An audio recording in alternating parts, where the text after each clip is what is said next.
What's up, guys? It's Mike for Sim Racing 604, and you are taking a spin around the beautiful McLaren MP46 1991 spec Formula 1 car by ASR Formula. This is not a review video. If you've watched my channel for any time, you know that I absolutely love this mod, and I love the work that ASR Formula does. But I did a video recently that's actually gaining quite a bit of views, and it's a handling comparison between rFactor 2, Automobilista, Assetto Corsa, and what was the fourth one? Race Room. My apologies. Don't know my own materials. But anyway, I decided to see how much of a difference handling makes. So what I'm going to do is take this mod. ASR Formula made this mod for rFactor 2, Automobilista, and Assetto Corsa, and I'm going to take a lap. Unfortunately, I can't find, I was doing sort of a Venn diagram trying to figure out what tracks and cars Automobilista, rFactor 2, Assetto Corsa, and Race Room have in common, and there's actually very little. rFactor 2 and Automobilista seem to be kind of doing their own thing. If you get into Race Room, Assetto Corsa, and Project Cars, there's quite a bit of common ground, so it's very easy to do car comparisons, but doing Automobilista or rFactor 2 is kind of difficult just based on the content.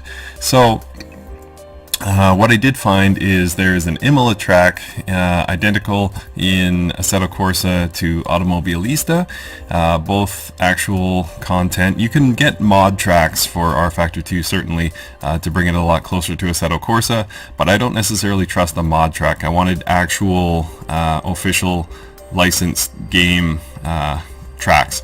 So Imola was what I found, Assetto Corsa and Automobilista, and this car, the ASR Formula mod for MP46, for the MP46, is also made for both games. So I decided to take a lap at Imola in these cars and just compare times.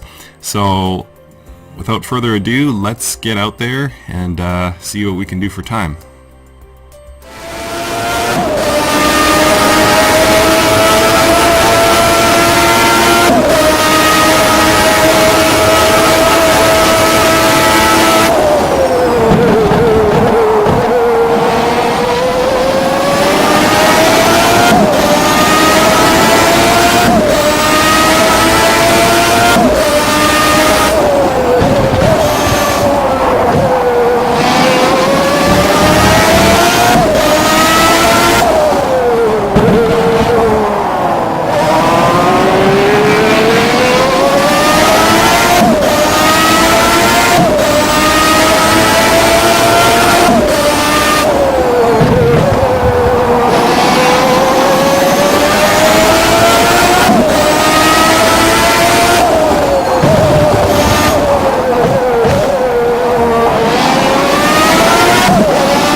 Well, that was not the results I was really expecting.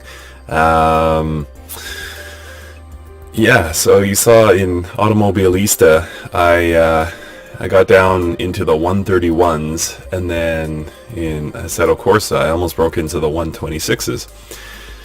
So that doesn't make a lot of sense to me. So I honestly thought the handling of Automobilista would lead to kind of more connectedness to the road, better lines, and therefore better lap times, but that in fact did not bear out. So I have decided to do another experiment in this other beautiful machine, the McLaren MP4 12C GT3 car. I'm going to go from Assetto Corsa to Project Cars and see what that does. There'd be very few arguments that the handling in Project Cars and force feedback is not great. So we're going to take out this car on an identical track, in this case Nürburgring Sprint, and just see what this does to our lap times and see if we can draw any further conclusions. Is Assetto Corsa faster, or is it just the handling? Does worse handling make for better lap times because you're feeling more confident? Who knows? Who knows what it is? So let's get out there and let's see what we can do for lap times.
folks. So as you saw, the lap times are all over the place. So I did my best to be consistent with my lines, but obviously, and I decided to run Race Room just as a control. So I think we've proven here, or somewhat proven, that it does not necessarily, that realism and good handling, good force feedback does not necessarily lead to better lap times. And in fact, it may be the opposite. It could be that the worse handling cars actually give you better lap times. Why that is, I don't know. It could be, I mean, for example, for project cars, what I found was there was just very little fear of a spin, whereas in Assetto Corsa, this car had a tendency to oversteer, so I had to take it much easier coming out of corners. So it could be some of that.